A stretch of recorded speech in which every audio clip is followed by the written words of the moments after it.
جعل الشمس والقمر بحسبان والنجم والشجر يسجدان وفضل زمانا على زمان كما فضل مكانا على مكان وإنسانا على إنسان ونشهد أن لا إله إلا الله وحده لا شريك له ونشهد أن سيدنا وسندنا وحبيبنا وشفيعنا وطبيب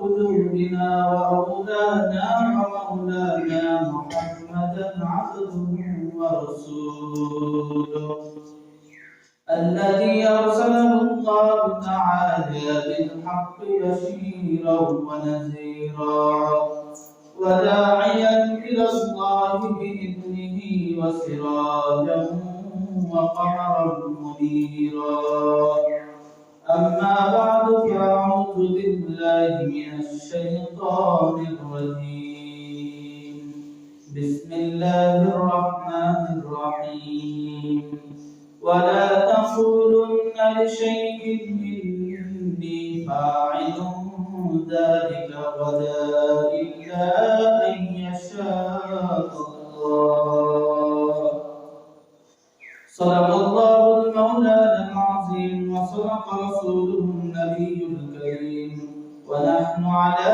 ذلك لمن الشاهدين والشاكرين والذاكرين والحمد لله رب العالمين اللهم صل على محمد وعلى آل محمد كما صليت على إبراهيم وعلى آل إبراهيم إنك حميد مجيد اللهم بارك على محمد وعلى آل محمد كما باركت على إبراهيم وعلى آل إبراهيم إنك حميد مجيد الحمد لله معزز مكرم মুসলিম ইকরাম আল্লাহ তাআলার দরবারে লাখো কোটি শুকর যে আল্লাহ পাক রব্বুল আলামিন আমাদেরকে জুমার দিন নির্ধারিত সময়ে জামে মসজিদে আল্লাহ পাক আমাদেরকে একত্রিত করেছেন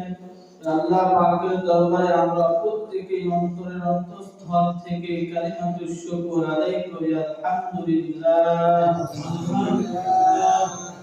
কয়েকটা সপ্তাহ যাবত সূরাতুল কাহফ আলোচনা চলতেছে আপনারা জানেন কয়েক সপ্তাহ আগে আসহাবে কাহফ যেই গর্তের মধ্যে 7 জন যুবক যারা 309 বছর পার করেছে এরপরে গত সপ্তাহে আলোচনা করেছিলাম হযরত মুসা আলাইহিস সালাতু ওয়াস সালাম এবং খাজির আলাইহিস সালাতু ওয়াস সালাম তাদের দুইজনের সফর আজকের আলোচনা যুলকারনাইন বাদশা যেই বাদশা পুরো পৃথিবী সফর করেছে অর্থাৎ আমি সূরা শুরু করার পূর্বেই সূরাতুল কাহফের প্রেক্ষাপট বলতে গিয়ে বলেছিলাম মদিনার ইহুদিরা মক্কায় এসে রাসূলুল্লাহ সাল্লাল্লাহু আলাইহি ওয়াসাল্লামের কাছে এসে বলল ওগো মুহাম্মদ যদি তুমি আসলেই প্রকৃতপক্ষে যদি তুমি নবী হয়ে থাকো তাহলে আমাদের তিনটা প্রশ্নের জবাব দাও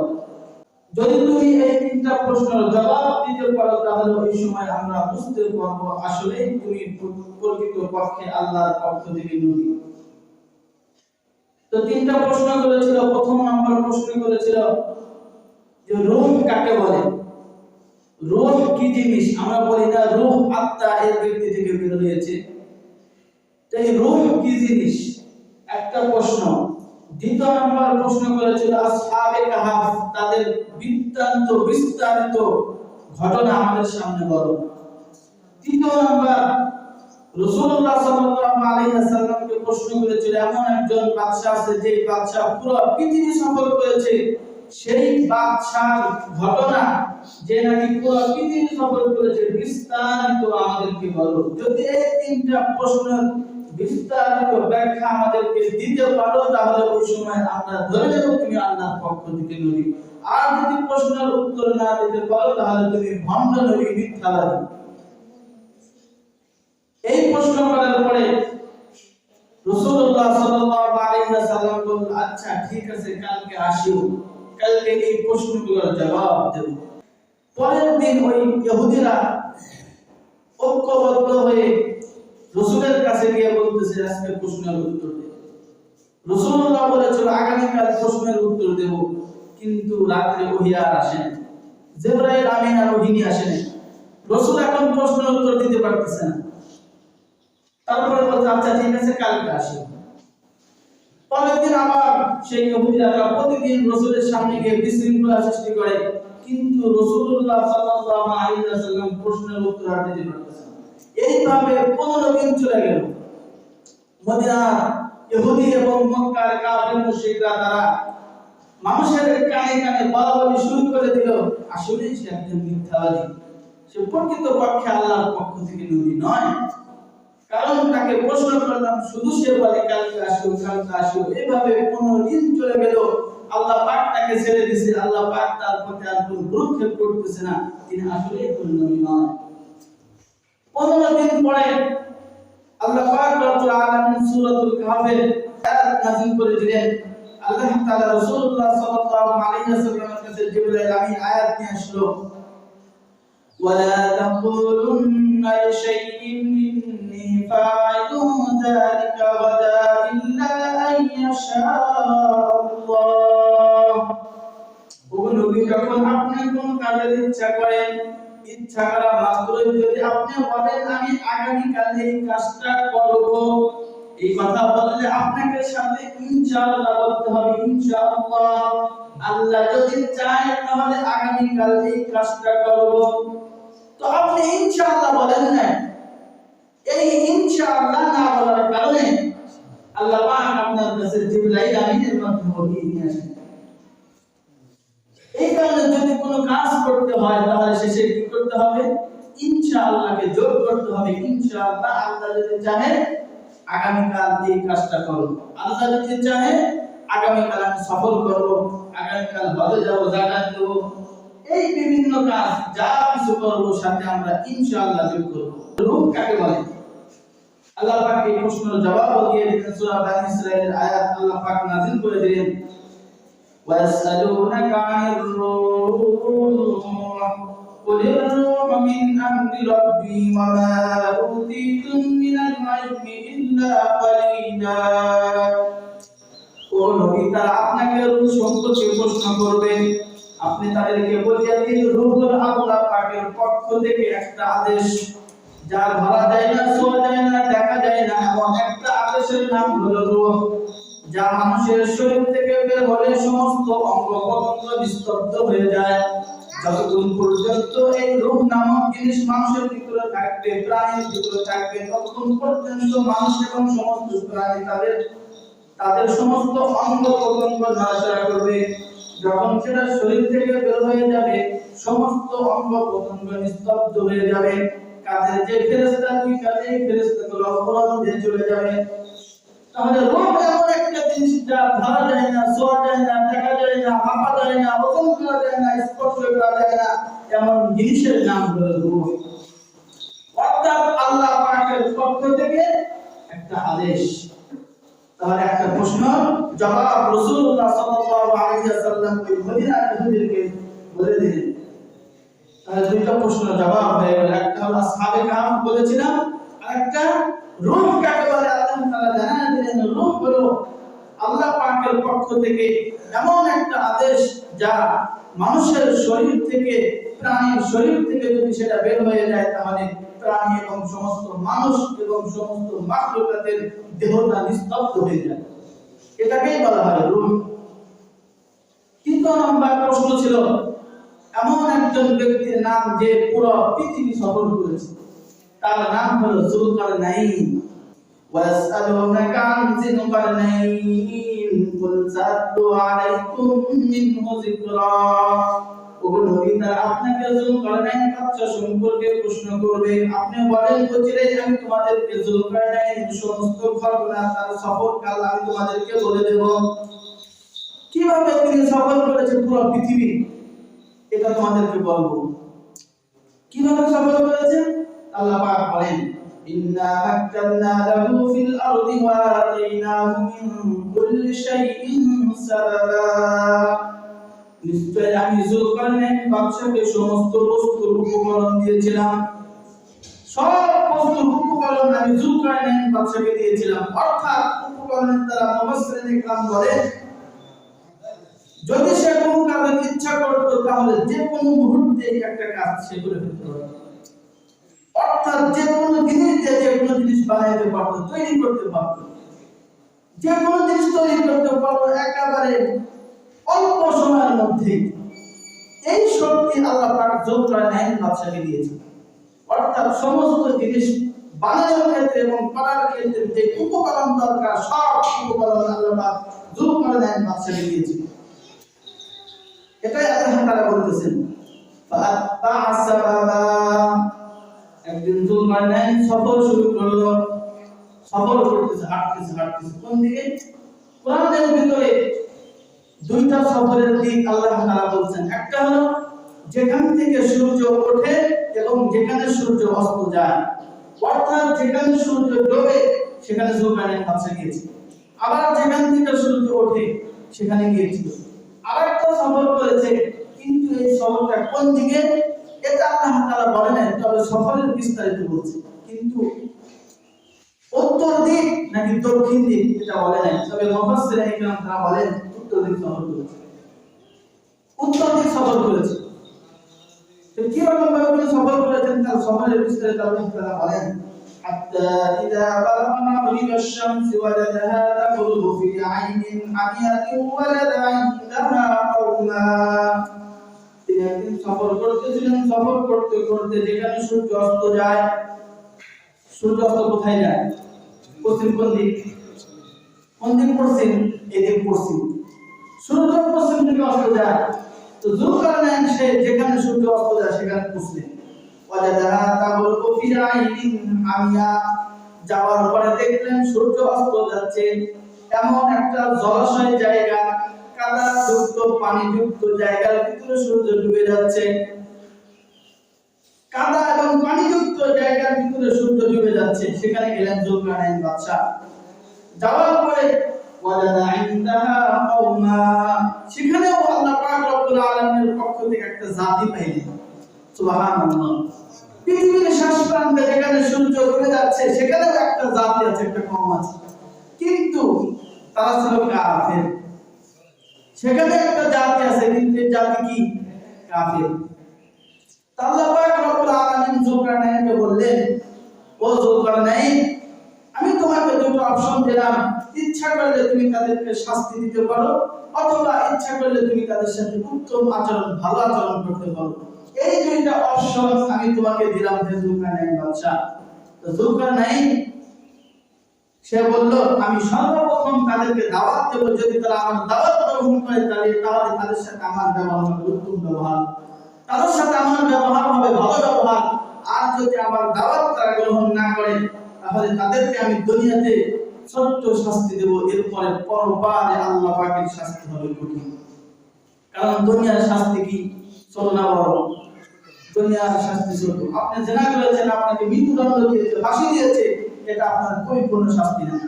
কারণ পরিপূর্ণ শাস্তি হলো পরপারে। দুনিয়ার যত সাজা আপনি পান এটা আপনার পরিপূর্ণ কিনা? সাজা না। পরিপূর্ণ সাজা হবে পরপারে কিয়ামতের ময়দানে। এই কারণে যুলকারনাইন এই কথাই বললেন, আমি তাকে দুনিয়াতে ছোট্ট শাস্তি দেব, কিন্তু পরপারে আল্লাহ পাক তাকে কঠিন শাস্তি দেবেন। তো আল্লাহ পাক যুলকারনাইনকে দুটো অপশন দিলেন। আল্লাহ তাআলা বলেন, কুল্লা ইয়া যুলকারনাইন ইম্মা আন তুআযিবা ওয়া ইম্মা আন তাত্তাখিযা ফীহিম হাসনা। আমি বললাম, হে যুলকারনাইন, তুমি তাদেরকে শাস্তি দিতে পারো, অথবা তাদের সাথে তুমি উত্তম আচরণ করতে পারো, ভালো ব্যবহার করতে পারো। যুলকারনাইন বলল, আম্মা মান যালামা ফাসাওফা নুআযিবুহু সুম্মা ইউরাদ্দু ইলা রাব্বিহি ফায়ুআযিবুহু আযাবান নুকরা। সর্বপ্রথম আমি তাদেরকে দাওয়াত দেব, যদি তারা আমার দাওয়াত গ্রহণ করে তাহলে তাদের সাথে আমার ব্যবহার হবে উত্তম ব্যবহার, ভালো ব্যবহার। আর যদি তারা আমার দাওয়াত গ্রহণ না করে তাহলে তাদের সাথে আমার ব্যবহার হবে কিসের? শাস্তি। তাদেরকে আমি শাস্তি দেব। এই যে অপশন আল্লাহ পাক সুবহানাহু দিয়ে দিলেন। আম্মা মান আমানা ওয়া আমিলা সালিহা, অতঃপর ওই ব্যক্তি যে ব্যক্তি নেক আমল করবে, ভালো আমল করবে, ফালাহু জাযাআনিল হুসনা, ওই ব্যক্তির জন্য রয়েছে উত্তম প্রতিদান, ভালো প্রতিদান, উত্তম পুরস্কার তার জন্য রয়েছে যে ব্যক্তি ভালো আমল করবে। ওয়া সানাকুলু লাহু মিন আমরিনা ইসরা, এবং যুবকানাই বলতেছে আমি তাদের সাথে যারা ভালো আমল করবে, আমার দাওয়াতের কথা যারা মানবে, তাদের সাথে আমার আচরণ ভালো হবে এবং তাদের সাথে আমার কথাগুলো হবে নমনীয়, নরম ব্যবহার, নরম কথা তাদের সাথে আমার হবে। তাহলে সর্বপ্রথম যুবকানাই সফল হলেন কোথায়? যেখানে সূর্য অস্ত যায়, যেখানে সূর্য ডুবে যায় সেখানে গেলেন। যাওয়ার পর একটা জাতিকে পাইলেন, যে জাতি কাফের, তাদেরকে আল্লাহ পাক অপশন দিলেন, যুবকানাই বাদশাকে তোমাকে দুটো অপশন দিলাম, তুমি ইচ্ছা করলে তাদেরকে শাস্তি দিতে পারো, ইচ্ছা করলে তাদেরকে উত্তম ব্যবহারের মাধ্যমে হিদায়াতের পথ আনতে পারো। এই দুটো অপশন আল্লাহ পাক যুবকানাই বাদশাকে দিল। এমন জায়গায় সূর্য ডুবতেছে যেখানে জলাশয়, অন্ধকার, কাঁটা যুক্ত পানির ভিতরে সূর্য ডুবে যাচ্ছে, সেখানে পর্যন্ত যুবকানাই বাদশা সফর করলেন। এরপরে আবার শুরু করলেন সফর।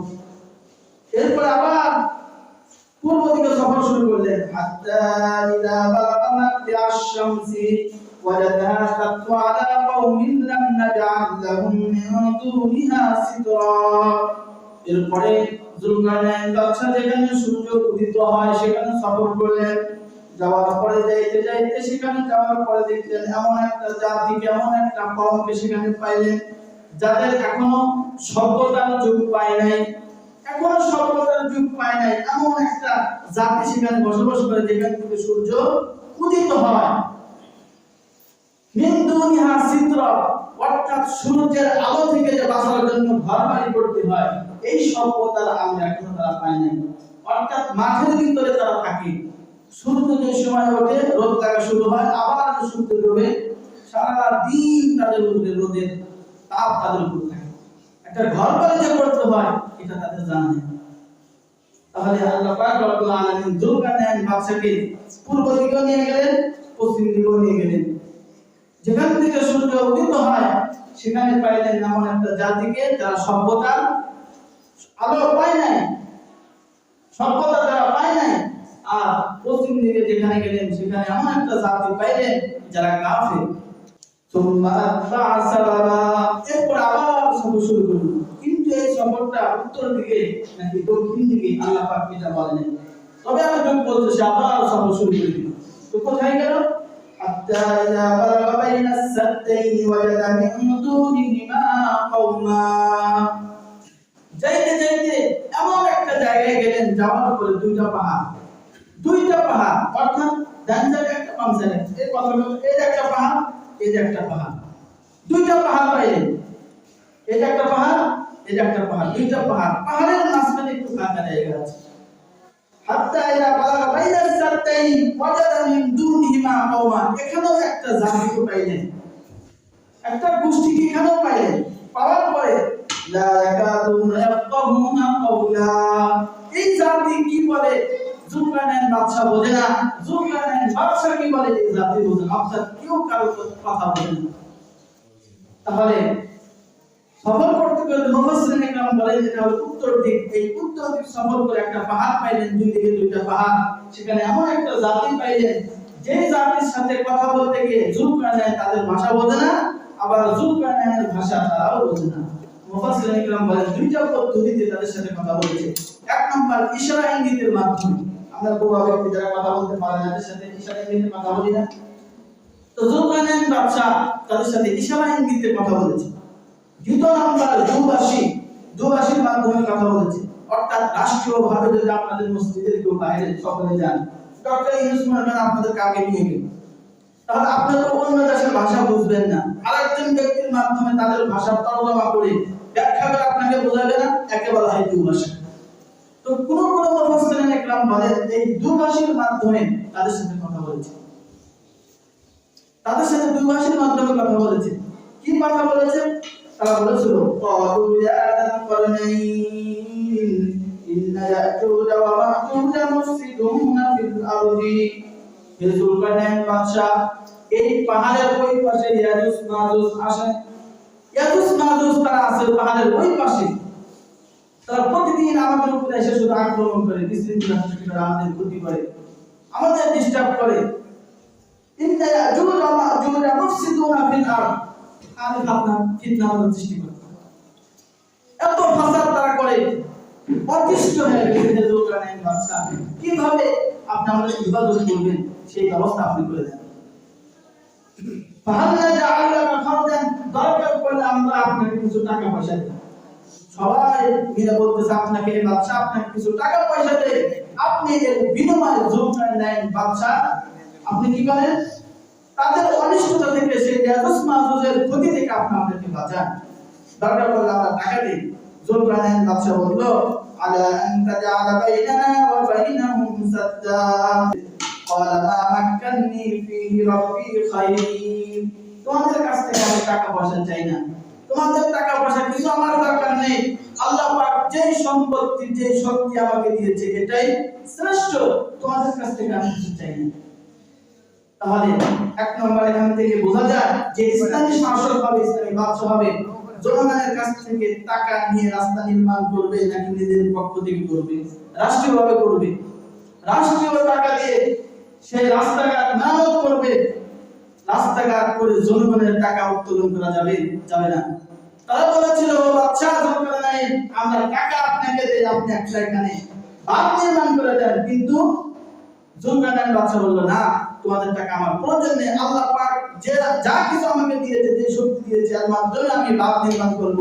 তবে তোমাদের কাছ থেকে আমি সহযোগিতা চাই, অর্থাৎ তোমরা আমাকে শক্তির মাধ্যমে ফাআইনুনি বিকুওয়া, শক্তির মাধ্যমে তোমরা আমাকে সহযোগিতা করো। আর বাদ বাকি টাকা পয়সা অর্থ সম্পদ যা কিছু দরকার সব আমি দেব, তোমরা শুধু সাপোর্ট দিয়ে দাও, শক্তির মাধ্যমে আমাকে সহযোগিতা করো। আলা বাইনাকুম ওয়া বাইনাহুম রাদমা, এই যে দুইটা পাহাড়ের মাঝে কি করে দেব? প্রাচীর বাঁধ নির্মাণ করে দেব। এরপরে যুলকারনাইন বাদশা বলল আতুনি যুবাল হাদিদ, লোহার পাত নিয়ে আসো, তোমরা লোহার পাতের ব্যবস্থা করো। হাত্তা ইযা সাওয়া বাইনাস সাদাফাইন, ওই জাতি লোহার পাত আনার পরে সেটাকে দুই পাহাড়ের মাঝখানে দিতে এক পর্যায়ে যখন পাহাড়ের সমপরিমাণ হয়ে গেল, বাইনাস সাদাফাইন অর্থাৎ সমতল হয়ে গেল, এটা ভরট হয়ে গেল। ভরট হয়ে যাওয়ার পরে এইবার যুলকারনাইন বাদশা বলতেছে আতুনি যুবাল হাদিদ হাত্তা ইযা সাওয়া বাইনাস সাদাফাইন ক্বালা ফাখু, ব্যবস্থা করে এবার বাতাস দেওয়ার ব্যবস্থা করো, যা কিছু দরকার শব্দ দিবে কে? বাদশা যুলকারনাইন। কিন্তু জনগণ কি করবে? একটু ব্যবস্থা করবে। তো এবার বাতাসের ব্যবস্থা করো। যখন বাতাসের ব্যবস্থা করা হলে এরপর বলবো হাত্তা ইযা জাআলুনা, আগুন জ্বালাও। আগুন জ্বালানোর পরে পাত আনা হলো, বাতাসের ব্যবস্থা করা হলো। তিনটা হলো পানি এসো, তামাকে গালাও, এখানে জ্বালায় এই তামাকে গালাও। তাহলে বাতাসের ব্যবস্থা করে, আগুনের ব্যবস্থা করে সেখানে তামা গরম করা হলো। তামা গরম করে একেবারে গলিত তামা, সেই তামা নেওয়ার পরে যুলকারনাইন বাদশা বলল যে লোহার পাত দুই পাহাড়ের মাঝখানে রাখছে, সেখানে ঢেলে দাও। এই পাহাড়টা তারপরে এই বাঁধটা এত মজবুত এবং শক্তিশালী হয়েছে, যার কারণে ইয়াজুজ মাজুজ ওই পার থেকে আর এই পাশে আসতে পারে না, এই পাশে আর আসতে পারে না, এত মজবুত হয়ে গেছে। আল্লাহ পাক এই কথাই বলেন ফামাসতাউ আইয়াযহারু ওয়া মাসতাউ লাহু নাকাবা, তাদের এই শক্তি নাই, তারা এই বাঁধের ওই পার থেকে বাঁধ টপকে এই পাশে আসবে। আবার এই শক্তিও তাদের নাই, এই বাঁধকে ছিদ্র করবে, ছিদ্র করে ওই পাশ থেকে এই পাশে আসবে, এই শক্তি তাদের নাই। এত মজবুত করে যুলকারনাইন বাদশা সেই বাঁধটা নির্মাণ করলেন, সেই প্রাচীর নির্মাণ করে দিলেন। এরপরে নির্মাণ করার পরে এই কথা বলে নাই এটা আমি নির্মাণ করেছি, কি বলছে? হাযা রাহমাতুম মির রাব্বি, এটা আল্লাহ পাকের পক্ষ থেকে রহমত, আল্লাহ পাক আমাকে সহযোগিতা করেছে, আমি তোমাদের কাজ করে দিয়েছি, এটা আমার পক্ষ থেকে হয় নাই, কিন্তু আমরা দুনিয়ার কেউ শাসক হলে কোনো জায়গায় কাজ করলে আমার মাধ্যমে রাস্তা হয়েছে। আমি যদি রাস্তা না করতাম আর কেউ করে দিত না, আমার মাধ্যমে হয়েছে। কিন্তু যুলকারনাইন বাদশা এত বড় একটা কাজ করার পরে বলতেছেন হাযা রাহমাতুম মির রাব্বি, এটা আল্লাহ পাকের পক্ষ থেকে আমার উপর রহমত, এটা আমার শক্তিতে হয় নাই, আল্লাহ পাকের শক্তিতে এটা হয়েছে, আমাকে সাহায্য করেছে বলে এটা হয়েছে। এরপরে আল্লাহ তাআলা বলেন ফাইদা জাআ ওয়াদু রাব্বি জাআলাহু দাক্কা, পৃথিবীর কোন ব্যক্তি বাঁধটাকে নষ্ট করতে পারবে না, এই বাঁধ ভাঙতে পারবে না, এবং ইয়াজুজ মাহুজ ওই পাশ থেকে এই পাশে আসতে পারবে না। তবে যখন আল্লাহ পাকের যে প্রতিশ্রুতি, যে ওয়াদা আছে, এই ওয়াদা এই সময় যখন আসবে এই বাঁধ তছনছ হয়ে যাবে। সেই ওয়াদা কি? ওয়াকানা ওয়াদু রাব্বি হাক্কান, যে ওয়াদা সত্য, পৃথিবীর কোন ব্যক্তি সেই ওয়াদাকে মিথ্যা প্রমাণ করতে পারবে না। সেটা হলো হযরত ইসরাফিল আলাইহিস সালাতু ওয়াস সালাম যেদিন সিংহায় ফু দিবে, সব বাদকান পুরো পৃথিবী তছনছ হয়ে যাবে। ওই দিনের বাদটা কেউ ঠকাইতে পারবে না। যদি আল্লাহ পাক চায়, এই আল্লাহ পাকের ওয়াদা যেটা আছে, ওই দিন আসার আগ পর্যন্ত কেউ এই বাদ কি করতে পারবে না, ভাঙতেও পারবে না, ছিদ্র করতে পারবে না। কিন্তু আল্লাহ পাকের ওয়াদা যখন চলে আসবে, কেউ আর এই বাদ ঠকাইতে পারবে না। تركنا بعضهم يومئذ يموج في بعض ونفخ في الصور فجمعناهم جمعا, যখন বাদ নষ্ট হয়ে যাবে, তছনছ হয়ে যাবে, ওই পাশ থেকে ইয়াজুজ মাহুজ এমন ভাবে আসবে, একজনের উপরে আরেকজন পড়বে, একজনের উপরে আরেকজন পড়তে থাকবে। অর্থাৎ সমুদ্রের যে ঢেউ, একটা ঢেউ গিয়ে আরেকটা ঢেউর উপরে পড়ে। নদীর কিনারে যারা গিয়েছেন দেখেছেন, আল্লাহ পাক বলেন ওয়াতরাকনা বাদহুম, যখন তাদেরকে ছেড়ে দেব, ইয়াউমাইদি ইয়ামুজু ফি বাদিন, একজন আরেকজনের উপরে পড়তে থাকবে, একটা আরেকজনের ঘাড়ে লাফ দিতে পড়তে থাকবে। এভাবে দুনিয়ার ভিতরে সারা যাবে। যাওয়ার পরে ফাজামানাহুম জামা, পুরো দুনিয়ার ভিতরে ফিতনা ফাসাদ তৈরি হবে। গত সপ্তাহে 26 সেকেন্ডের ভূমিকম্প হয়েছে, 5.5, এর মাধ্যমে দেখেন কত ক্ষতিগ্রস্ত হয়েছে, অনেকে মারা গেছে, ভয়ে আতঙ্ক, অনেকে বলতেছে জীবনে এই প্রথম এত বড় ভূমিকম্প অনুভব করলাম। তাহলে যেদিন আল্লাহ পাকের ওয়াদা আসবে, ওই দিন সেই ছোটখাটো ভূমিকম্প হবে, ছোটখাটো ভূমিকম্প নয়। সূরা জিলজাল অর্থ কি? আমরা তো পড়ি ইযা জুলজিলাতিল আরদু জিলজালাহা, অর্থ কি? অর্থ হলো ওই দিন যেদিন আল্লাহ পাক পুরো দুনিয়াটাকে প্রকম্পিত করবেন, এরকম ঝাঁকি মারবেন। ওয়া আখরাজাতিল আরদু আসফালাহা, জমিনের ভিতরে যা কিছু আছে জমিন সব কিছু বের করে দিবে, জমিনের ভিতরে কিছুই থাকবে না। আজকে তাদেরকে দাফন করা হচ্ছে মারার পরে, এরাও জমিনের ভিতর থেকে, মাটির নিচ থেকে বের হয়ে আসবে। মাটির ভিতরে যে ধনভাণ্ডার, যে সমস্ত সম্পত্তি আছে, যা কিছু আছে, পোকামাকড় থেকে শুরু করে যত জিনিস জমিনের ভিতরে ধারণ করে রাখছে, সব ওই ভিতরে দিবে। ওয়াকালাল ইনসানু মা লাহা, ওই দিন মানুষ বলবে হায় কি হচ্ছে এগুলি, মা লাহা ইয়াউমাইদিন তুহাদ্দিসু আখবারাহা, ওই দিন জমিন সাক্ষ্য দিবে। যখন মানুষ জমিনের উপরে চলাফেরা করেছে, কোথায় কি অপরাধ করেছে, জমিন সাক্ষ্য দিন দিবে। আমার জবানে সাক্ষ্য দিতে হবে না, জমিন সাক্ষ্য দিবে, আল্লাহ আমি জমিনের উপরে দ্বারা এই ব্যক্তি এই কাজ করছে, ভালো কাজ করছে, মন্দ কাজ করছে। ইয়াউমাইদিন তুহাদ্দিসু আখবারাহা বিআন্না রাব্বাকা আওহালাহা, আল্লাহ পাক রব্বুল আলামিন ওই দিন জমিনকে আদেশ করবেন, ইয়াউমাইদিন ইয়াসদুরুন নাস আশতাতান লিউরাউ আমালাহুম, ওই দিন মানুষ তাদের সমস্ত কাজকর্ম যা কিছু দুনিয়াতে করেছে, এই কাজকর্ম যে আমল করেছে তা দেখার জন্য মানুষ বিভিন্ন দলে বিভক্ত হয়ে দৌড়াতে থাকবে, হাসরের ময়দানের দিকে দৌড়াতে থাকবে যে আমি কি আমল নামা পাই, কি আমল নামা পাই। এই দুনিয়ার কর্ম এটা দেখার জন্য মানুষ বিভিন্ন দলে বিভক্ত হয়ে দৌড়াতে থাকবে।